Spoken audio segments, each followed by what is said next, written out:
Usually wide receiver start-sit videos are way tougher to decipher than running backs because usually running backs is just like one per team, right? Well, the amount of split backfields that we have already in 2025 makes this video a lot tougher. And of course, I wait until Saturdays to do this to make sure we have every injury straightened out. But we're going through every single matchup today to find the must-start and sit running backs for Week 2 fantasy football. And I'm one of the only fantasy YouTubers working on a Saturday to get you this kind of content to help you win this week. So please go down there and drop a like on this video and subscribe to the channel to show your support. So getting into our first matchup, it's the Giants at the Cowboys this week, and I don't see a must-start running back in this one, but I will tell you, I have always been, I think I'm just a Tyrone Tracy Jr. type of guy, because on one hand, I acknowledge how horrible this offense was with Russell Wilson and how bad they will continue to be. And also, the way that the Cowboys' defensive front looked last week after the lightning strike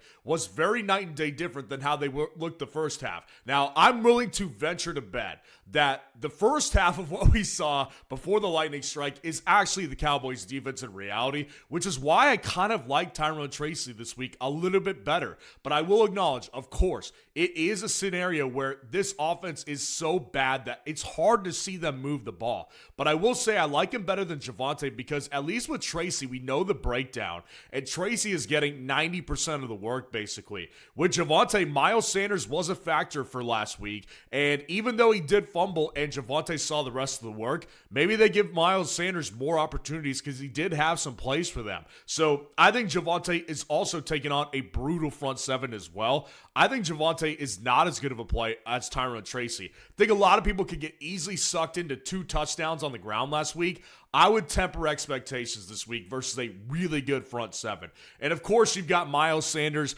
who I would not play. Cam Scatterbo looked awful on his work last week. I wouldn't play him. And Devin Singletary, who actually played more than Cam Scatterbo, is not a playable player either. The Seattle Seahawks at the Pittsburgh Steelers is our next matchup. And I got to tell you, I really took a shot on Zach Charbonnet this week. Like, he shot up my rankings in a big, big way this week. I think Zach Charbonnet is in a position to where it's really hard to look at them and say, how are they going to give the ball to Kenneth Moore? Like, he looked so bad on a per-touch basis last week, and Zach Charbonnet was the premier back in the backfield between the two. Now, Kenneth definitely had work in this offense, but Charbonnet just flat out looked better on every single touch. He got in the end zone last week, and they're taking on a much better matchup this week than they had last week with the 49ers defense. They get the Pittsburgh Steelers Swiss cheese run defense. And yes, it is a Swiss cheese run defense. And I had someone comment earlier today that I saw. I just wanted to comment on this. Somebody asked me why I have a Steelers bias. Listen, I'm a Steelers fan. Grew up a Steelers fan. My family's from Pittsburgh. But I'm telling you, I'm not cutting them any slack because I've seen great rushing defenses over my years, of course. This is not one of them. And that's why I think Charbonnet is the type of guy that I could see doing really well this week. And even Kenneth Walker, but I would put him below Jaylen Warren because at least with Warren, he's always in the backfield on pass catching downs because he is a good pass blocker. Now, I will say this, that Jaylen Warren definitely has his work cut out for him because he has been eaten into by Kenneth Gainwell as well. So he definitely needs to be efficient on every touch and get in the end zone in all likelihood. So I don't think he's that great of a play either, but I'd still play him over Kenneth Walker, who just looked abysmal last week. And then Kenneth Gainwell, again, you can't play him, and you can never come close to playing Caleb Johnson this week. There is literally no upside for this guy, as he barely saw any work last week. The Los Angeles Rams at the Tennessee Titans is our next matchup here, and this is the first easy matchup where I feel like we don't really need to discuss much. You play Kyren Williams, even though it is a tough defense. This defense is really good with Tennessee, but at the same time, the Rams offense is great. And I'll tell you this, like, Kyren often doesn't get a lot of credit for what he does really well. I would say his one standout skill is at the red zone. He is a shoo-in to get a touchdown if they are at the goal line. Kyren's really good at that, even at his small size. So I'm just never putting Kyren on the bench. And then Tony Pollard, definitely a higher-end flex option, but still, I feel the same, relatively similar, that I did last week, which was that I'm not huge on playing Pollard this week because of the fact that this matchup sucks. It sucked last week with Denver, and he was so inefficient on basically every opportunity he had besides the one catch out of the backfield. And this matchup poses the same problems. Now, of course, you have to factor him into being a good flex option because of the volume. There's no question that he's going to get 20-plus opportunities once again. But I will say that this is still not a matchup I want to take advantage of. And until I see Tennessee improve offensively, I'm probably not going to have much excitement to play Pollard, a player I don't particularly like, against a really good defense, until I see something change moving forward. But I will say, all the talk about Blake Corum taking opportunities from Kyren, yeah, that seems to have hit a dead end. And I think it's pretty embarrassing if you want to know the truth, because Blake Corum just isn't that good. So no, do not play Blake Corum at all. Buffalo Bills at the New York Jets is our next matchup here. And I would say this is another relatively easy one, but I actually kind of think I'm going to get some pushback for this. I think James Cook is a must start, clearly, because I have been saying this all week. Buffalo's going to beat the brakes off of the New York Jets. It will happen. And I don't see why people don't see it my way on this one, because I've been kind of insulted a little bit this week by my ranking of Breece Hall and everybody attacking me for it. And listen, maybe you guys are right, but I don't think this is a great matchup for Breece Hall. Breece Hall, I actually liked him better last week versus Pittsburgh. Buffalo's run defense looked bad last week because they were playing Derrick freaking Henry and Lamar Jackson, guys. This is not the same level of offense. And if you are trying to compare the Jets offense to the Ravens, I don't know what to tell you. Like, you need to watch more football, and you got some little problems, I would say. But in all seriousness, I do think that this is a tough matchup for Breece Hall to take on this week. I get the excitement. I love the player Breece Hall is. I've been defending him a lot lately, but I will say that Breece Hall, I don't think this is a great matchup. And I wouldn't play Braylon Allen because, again, I don't think this offense in general is going to have much upside this week. But I will tell you this. I'm very curious to hear what everybody has to say. So instead of going into the comments right now, go to FS Roundup. And what you can do now on FS Roundup, it's a really cool feature my partner just added to the site, is you can post a poll about start-sit decisions that you are dealing with and get instant feedback from the rest of the community who can vote on one of the two players. Results are always updated and polls are always updated, so you can participate in other polls as well. It's a super cool thing I haven't seen on another site, and by the way, that is free right there. So just go to fsroundup.com, pose the James Cook or Breece Hall start-sit question, and I guarantee you the results will probably be pretty split on this, and I'm really curious to see how that goes. The next matchup is the New England Patriots at the Miami Dolphins. And really quick, man, I will tell you, it's been so weird to see what the line is in Vegas on this one. The Dolphins are favored in this game. I do not understand how that is possible. I think they're a complete disaster that they're just going to crash and burn. This is the reason why I say it's actually a respect thing that I'm keeping Devon Achane in must start. It's not a shot at him. He's their best weapon by far in this offense at this point. He remains a must start player.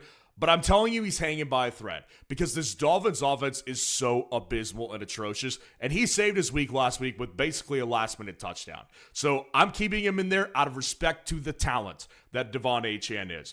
I would play Travion over Ramondre this week. And if you looked at fsroundup.com and looked at the RB usage on New England's page right there, you would see Ramondre is definitely the lead back by total opportunities last week for the New England Patriots. So I'm not here to argue with you on that. I am telling you, though, that Travion and the amount of work that he got, again, you could see this on FS Roundup, the amount of work he got on the plays that he played was astronomical. I think they're definitely going to get him the ball more. And in this matchup, I just want options. So I'm going Travion over Ramondre, but I still think Ramondre is a relatively middle-tier flex option this week. And of course, you can't play Ollie Gordon. The Jacksonville Jaguars at the Cincinnati Bengals is our next matchup. And again, I feel like this one's relatively easy. Play Chase Brown, play Travis Etienne for sure at this moment in time. Listen, I was tempted to put Bayshul Tootin as a flexible option. I'm not doing that this week. This looked like Travis Etienne's backfield last week.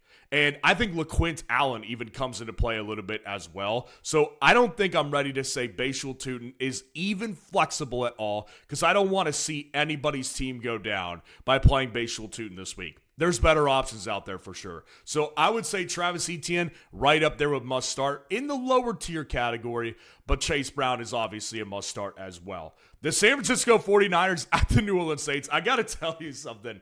Was it possible for Christian McCaffrey to become even more of a necessity on this 49ers team? I'll tell you the reason it's funny is because I've always known that Kyle Shanahan can't help himself with Christian McCaffrey. Even when he's banged up, he's going to use him into oblivion. I thought last week they would actually give more work to Brian Robinson. Yeah, that didn't really happen. Like, Christian McCaffrey is used into oblivion in this offense. So, yes, McCaffrey is the RB1 on this week, considering the fact that Mac Jones is quarterback. He's not mobile. He will definitely dump the ball off to McCaffrey, and they already are going to game plan him 30 touches in this game. You play Christian McCaffrey full speed ahead. And Kamara, I still feel the same as well. I will tell you this, it feels really weird, and it's honestly a little disgraceful to me, to be honest with you, that I have to even include Kendre Miller's name. Not because anyone's asked me this week, nobody has, but the reason I'm including it is because, again, if you go to fsroundup.com, you can see Kendre Miller was relatively involved, and he actually looked efficient on his work. So it is weird. I don't know if it's going to continue, but Alvin Kamara definitely was being saved a little bit last week. So it maybe happens again this week, but I've still got him in must-start category because they just can't afford to not use him. That's the bottom line. The Cleveland Browns at the Baltimore Ravens is our next matchup, and Derrick Henry is the most clear must-start of the week. I don't even know how can I talk about this one anymore and not just be wasting you guys' time.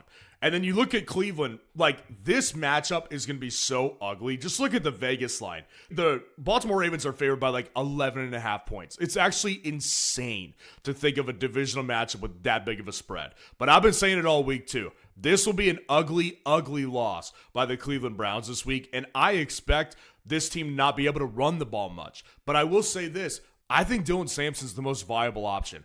Quinshon Judkins is going to apparently suit up at the very least on Sunday and try to play for the Cleveland Browns. Now, I don't know if he's going to be able to play much, but I can tell you this.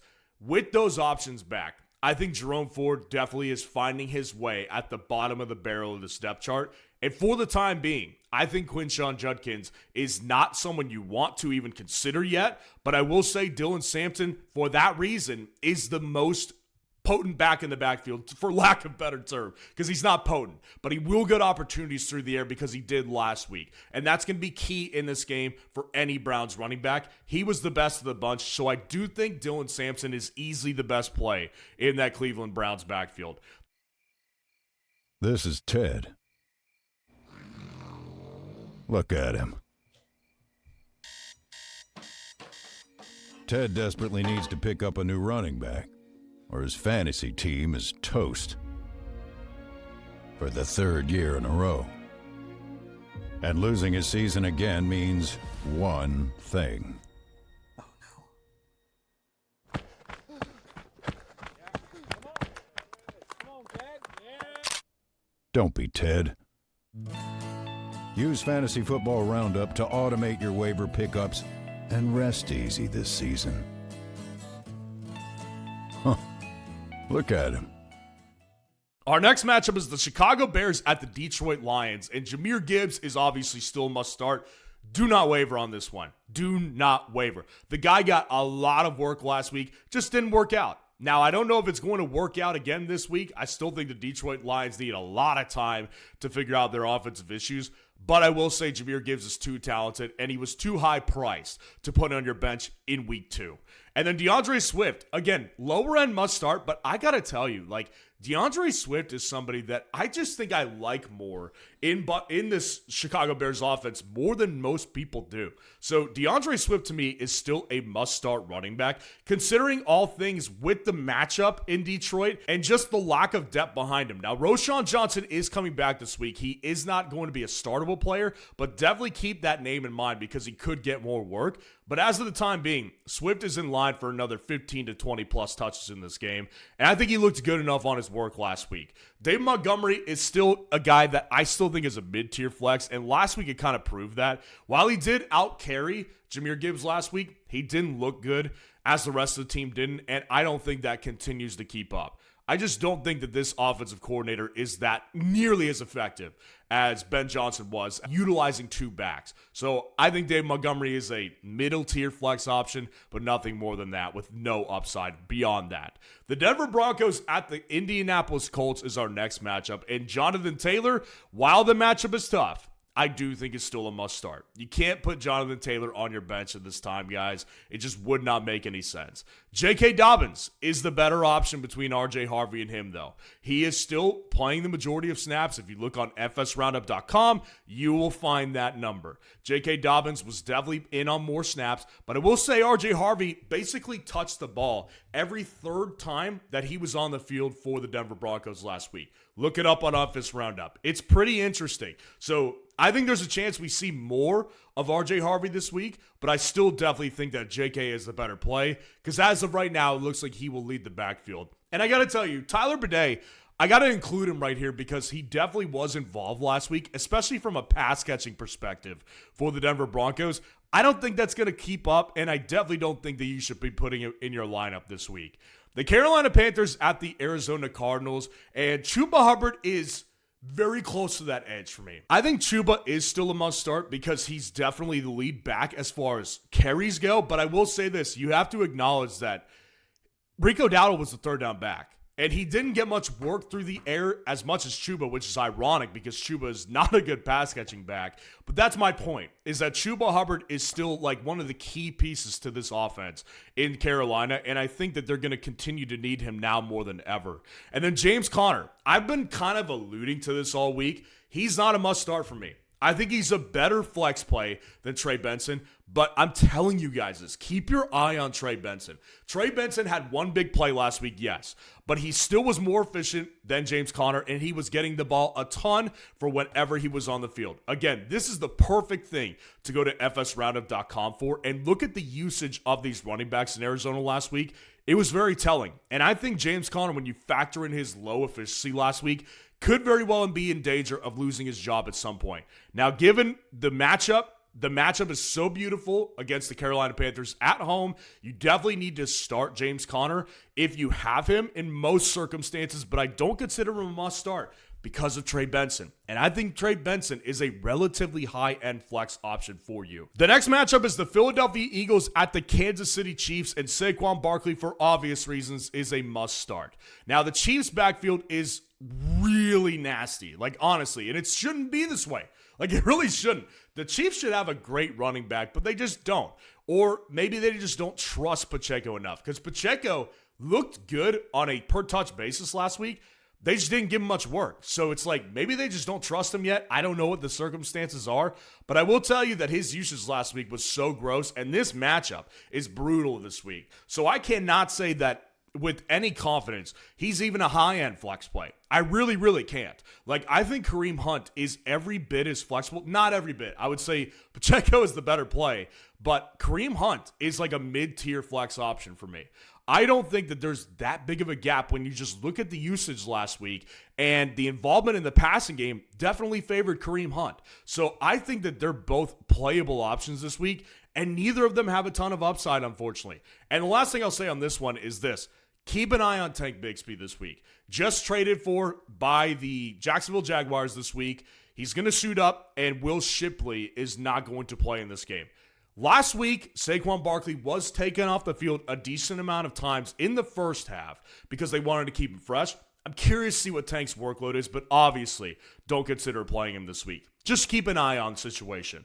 Atlanta Falcons at the Minnesota Vikings, and this one is an interesting one for running backs too, not with Bijan Robinson. Like, you play Bijan, the only thing I'll say is that his usage with Tyler Algier was similar to the beginning of last year and when his rookie year when Arthur Smith was there. So it was a little concerning and just more than concerning annoying because we know Bijan's going to be fine and they will start to give him more touches, but definitely a little annoying. So I think he'll be fine this week, but it is a tough matchup. But given the talent, obviously you play Bijan Robinson and you sit Tyler Algier. With the Minnesota backs, though, I said this in my running back rankings earlier this week. They're still back-to-back to me because if you look at the usage on FS Roundup, what you'll find is that Jordan Mason definitely outworked Aaron Jones on the ground. Basically 2-to-1 ratio right there. But Aaron Jones was also really efficient in the passing game, as I've been saying for a while. And this is one of those scenarios to me where with the amount of talent they have offensively, both of these backs will have their own certain upside. And I think Mason could leap over Aaron Jones here very soon as a fantasy option, but I'm not there yet because Aaron Jones still looks really efficient on his work. So this is another one I'm really curious to see.